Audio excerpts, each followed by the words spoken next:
The Legend of the Bunyip. Once upon a time, a very curious boy named James went to spend a summer week in Australia with his uncle Henry. James was very excited about this vacation because he had read many books about all the creatures that live in Australia, but he never imagined that he would be able to meet them. When the plane landed and James arrived, his uncle greeted him loudly, and together they made their way to Henry's house. They were talking on the road when they realized they were very hungry, so they decided to stop at a restaurant to eat. James ordered a hamburger and his uncle a pizza. While they ate, James overheard the conversation of two children who looked about his age. We cannot go back to that place. It is awful.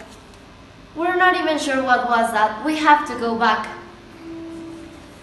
This conversation aroused James' curiosity, but he did not give much importance and continued eating his hamburger. When they finished eating, they continued on their way to their uncle's house.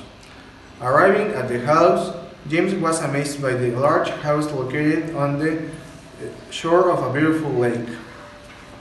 As soon as his uncle Henry directed him to his room, he immediately took everything. Mr. Anderson was Henry's neighbor, an elderly lady with several problems.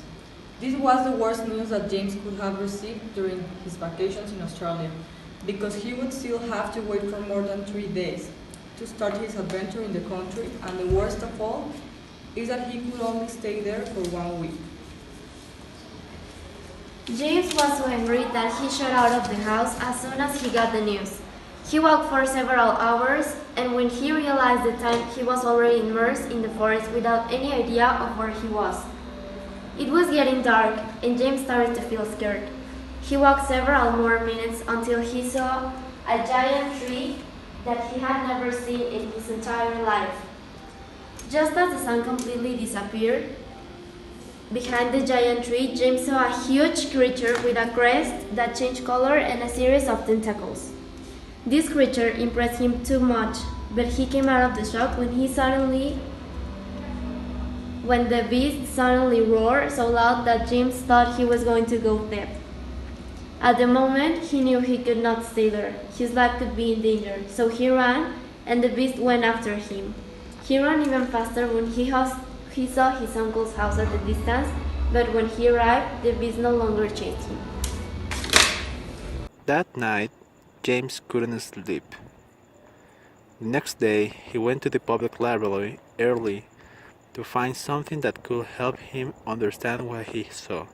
He spent hours looking until he found a very old legend about a called Bunyip. James could not believe it, but the image in the book was the same as the beast he had seen. In that instant, he knew that what he had to do was to return to that place. After that day, nobody saw James again.